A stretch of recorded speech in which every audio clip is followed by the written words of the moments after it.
Bonjour, mon nom est Marie-France, je travaille pour le compte de Canary, je parle avec M. Benoît Pirenne. Alors, qu'est-ce que Neptune Canada et où êtes-vous situé? Neptune Canada est un observatoire câblé qui est une boucle. Le câble forme une boucle et il est situé sur la côte ouest du pays, au large de la Colombie-Britannique.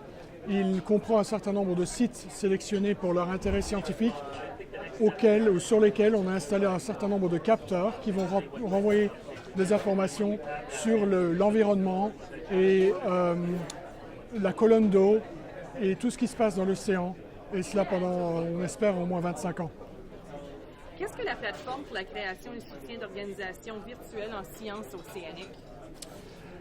C'est une plateforme, en fait, ce qu'on essaie de faire, c'est de trouver des outils informatiques qui vont permettre d'aider les scientifiques à faire leur boulot, à tirer parti des données qui sont engrangées sans cesse dans notre archive et qui, sans ces outils, ne pourraient peut-être pas être exploitées le mieux possible.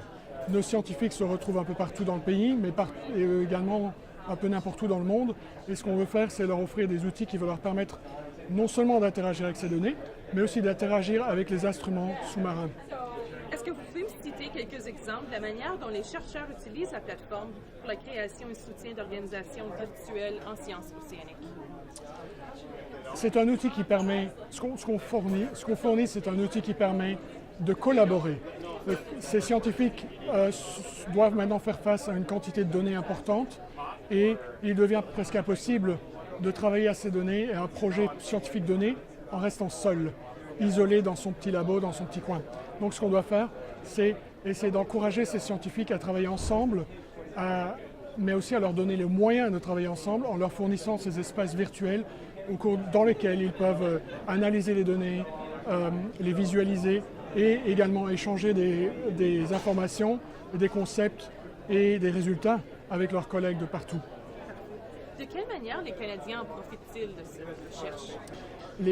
Le système Neptune Canada a comme partenaires principaux, entre autres, le département de pêche et océan du Canada, pour lequel Neptune Canada fournit un certain nombre d'informations qui sont en particulier intéressantes au sujet de toute la chaîne alimentaire marine, depuis les phytoplanctons jusqu'aux baleines. Mais également, on offre aussi aux scientifiques de pêche et océan Canada la possibilité de mieux prévoir les tsunamis, puisque c'est de leur ressort. Les tsunamis qui pourraient affecter la côte ouest de l'île de Vancouver ou du reste de la Colombie-Britannique. Pourquoi cela est important et pourquoi est-ce que nous en avons besoin? C'est important dans la mesure où, prenons un autre exemple, dans le cadre de l'aide que Neptune Canada apporte aux ressources naturelles du Canada, un autre département du gouvernement, là on peut les aider à avoir une possibilité de capter des données sur les tremblements de terre qui se déroulent sous la mer, ce qui pour le moment n'est pas possible en temps réel. Donc la connexion de sismographes, de sismomètres à notre réseau permet donc à ces scientifiques des ressources naturelles du Canada d'interagir et d'avoir ces informations directement en temps réel et de pouvoir calculer et mesurer et engranger les informations quant de tous ces tremblements de terre qui se déroulent là-bas.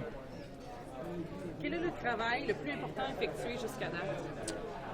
Eh bien, ça a été sans doute, un des multiples exemples que je pourrais citer, serait la confirmation que le réseau de détection de tsunami qu'on a mis en place là maintenant est peut-être un des meilleurs au monde, dans la mesure où il permettra à ces scientifiques d'améliorer leur modèle et à l'avenir de prévoir mieux les dangers qui se posent aux populations qui vivent le long des côtes et qui pourraient se retrouver donc alertées un peu plus tôt que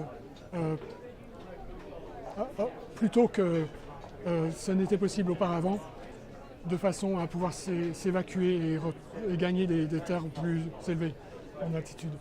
Combien de temps ce projet durera et qu'est-ce qui arrive par la suite dans le projet?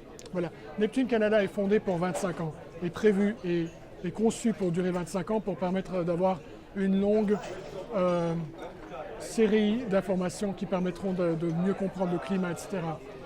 Pour ce qui concerne les projets que l'on fait maintenant au niveau informatique avec l'aide de Canary, là, nous allons terminer, continuer et puis terminer le projet établi maintenant qui concerne la participation du grand public à nos activités, faciliter le travail des scientifiques.